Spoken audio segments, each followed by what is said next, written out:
Look around, and you will notice a strange contradiction in how the world rewards effort. There are people who grind through grueling, endless shifts, yet have absolutely nothing left in their bank accounts when the month ends. Meanwhile, others seem to barely clock in, yet their wealth steadily accumulates. It defies basic logic. If physical output generates wealth, why does working yourself to the bone so often result in barely scraping by? The wealthy operate using an entirely different financial architecture. They rely on a structural approach to making money, one that functions independently of their physical labor and is often ignored by the vast majority of people. Applying maximum force without a strategic system to capture it is a mathematical trap. It doesn't guarantee financial freedom, it only guarantees permanent exhaustion. To see exactly how this trap works, let's look at two friends, Aman and Vivek. At year 0, they are the perfect control group. They are the same age, hold the same educational degrees, and both take home an identical starting salary of 400 rupees a month. Aman follows the default script society hands out for getting ahead. He believes that increasing his income requires a direct increase in his labor, so he aggressively chases overtime, trading every spare evening and weekend for a slightly larger paycheck. This graph maps income against hours worked, and it highlights the fatal flaw in Aman's strategy. The line climbs steadily, but it inevitably hits a hard ceiling. Time is a strictly finite resource, and biological limits dictate exactly how many hours a human body can actually labor. The real danger of this linear model appears when the biological engine needs to stop. If Aman gets sick, needs to care for a family member, or simply requires rest, his hours drop, and his income drops to zero instantly. Aman is not actually building wealth at all. He is simply renting out his biological time to a system he does not own. During their first 3 years, Vivek takes a radically different approach. Instead of asking how he can work more hours, he asks himself, how can I build something once and get paid for it repeatedly? This is the mechanic of cash flow, a self-sustaining system that requires deliberate, heavy construction up front.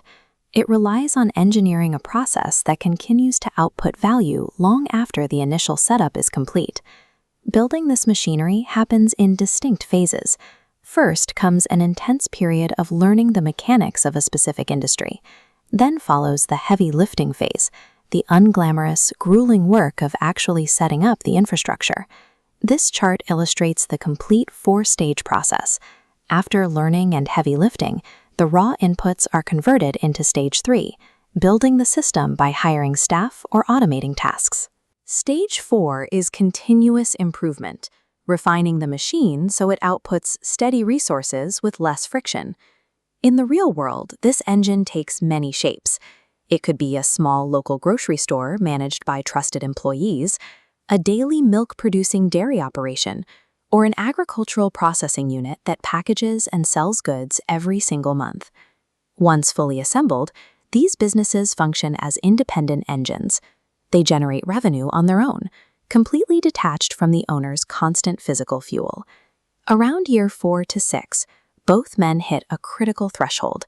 They finally start generating a small surplus of income beyond their basic living expenses. Aman falls straight into the consumer trap. He takes his hard-earned active income and trades it for depreciating liabilities, an expensive new smartphone, a flashy motorcycle. He spends his surplus to mimic the outward appearance of wealth. This split-screen visualization details how Vivek chooses the architect route. He aggressively denies immediate gratification.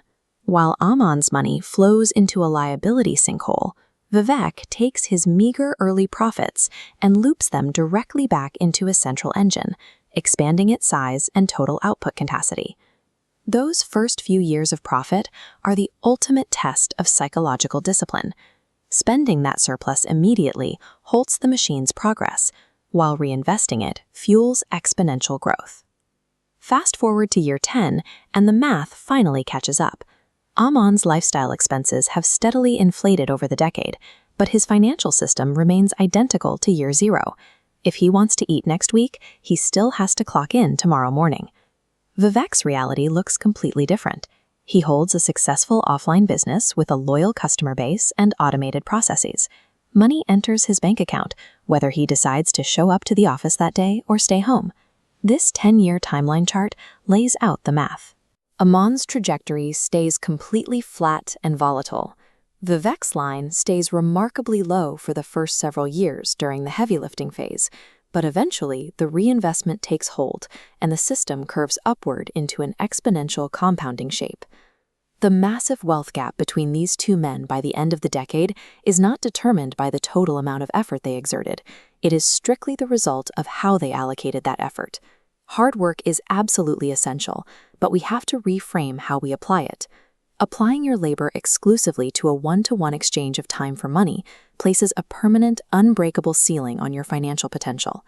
Escaping this linear trap requires a relentless appetite to learn how systems operate, the grit to apply consistent effort during the initial build, and the extreme patience to let the math compound over a decade. So take a close look at your own daily routine. Are you actually building a self-sustaining system, or are you just renting out your time until you run out of it?